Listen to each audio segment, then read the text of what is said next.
Avec 2500 châteaux, la région Centre-Val de Loire est le berceau de la Renaissance française.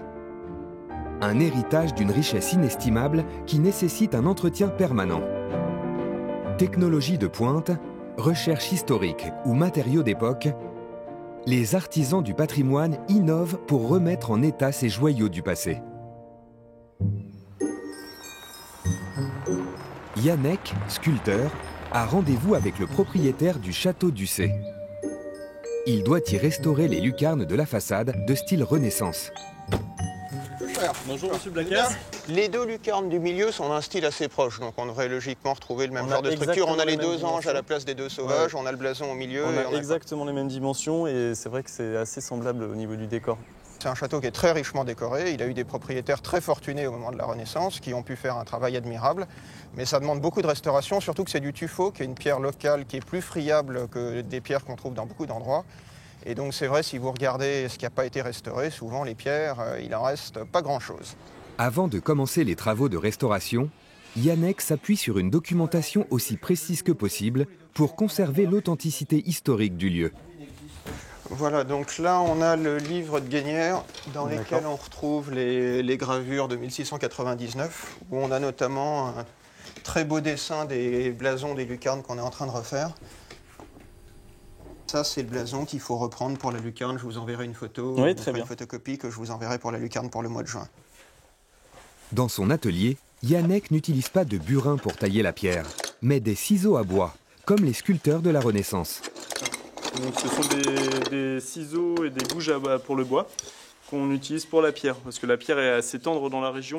Il faut faire en sorte que le feuillage ait l'air d'être naturel. Il faut essayer de retrouver un petit peu l'état d'esprit du sculpteur, mais on fait du mieux qu'on peut, quoi, voilà.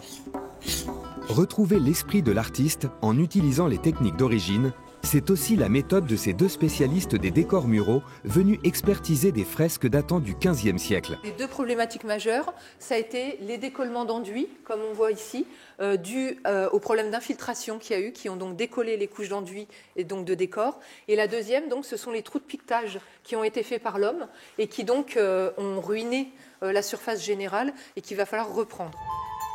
Ce personnage de la chapelle a été reproduit à l'identique une cinquantaine de kilomètres plus loin, sur le site de Muro dell'Arte, un conservatoire dédié à la recherche historique sur l'art mural. Là, je suis en train de dégrader un fragment de décor tel qu'il pourrait être dégradé afin de pouvoir faire des essais de nettoyage et de consolidation dessus.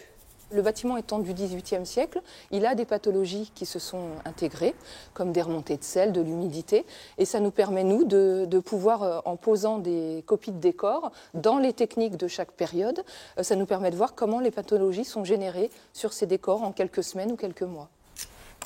Pour soigner la fresque, la solution à appliquer n'est pas un produit chimique inventé en laboratoire, mais une recette proche du procédé d'origine. Dans nos recherches, on en est venu à comprendre que ce sont les meilleures méthodes, ce sont les méthodes ancestrales. Donc on en est revenu à ça, on a recherché ces méthodes ancestrales et on a retravaillé dessus évidemment.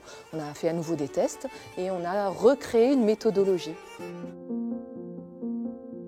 À quelques kilomètres de là, l'un des plus beaux châteaux de France après Versailles, le château de Chambord. Sa construction a été entreprise par François Ier et achevée 120 ans plus tard sous le règne de Louis XIV. Lanternon, douve ou escalier, ici les restaurations sont permanentes. Mais pour qu'elles durent, certains se penchent sur l'origine des détériorations, comme Kevin Beck, chercheur à l'Université d'Orléans. Sa spécialité, les maladies du tuffeau. La pierre de tuffeau qui est ici, on est certain qu'elle est d'époque. Donc elle date du XVIe siècle. C'est la pierre d'origine du château de Chambord. Et cette pierre-là subit une desquamation assez importante, avec une perte de plaque ici, là, et une perte de matière sur à peu près 2 à 3 cm d'épaisseur. Là, je suis en train de faire un prélèvement de pierre dans la zone fissurée, afin de faire une analyse après en laboratoire. Je cherche à voir si on a la présence de polluants à l'intérieur de la pierre qui pourraient expliquer cette fissuration. Direction le laboratoire. Les précieux prélèvements vont y être broyés, pilés, puis soigneusement observés. La pierre de tuffeau a des qualités essentielles pour la Renaissance au niveau de sa blancheur, sa légèreté, on peut la sculpter facilement, mais elle est aussi très poreuse et très sensible par rapport à l'altération, par rapport à son environnement. Donc il est nécessaire de la surveiller, de faire un bon entretien de cette pierre afin d'augmenter au plus sa durée de vie.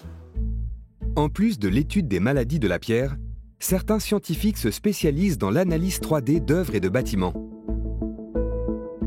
Une technologie précieuse pour la restauration d'édifices historiques. Ça permet aux restaurateurs d'avoir des données qui sont des données vraiment d'extrême qualité et donc un travail ensuite de précision pour la restauration, soit en amont, pour la connaissance même de l'objet, soit en aval, pour justement pouvoir le traiter et le restaurer. La haute technologie au service de la connaissance.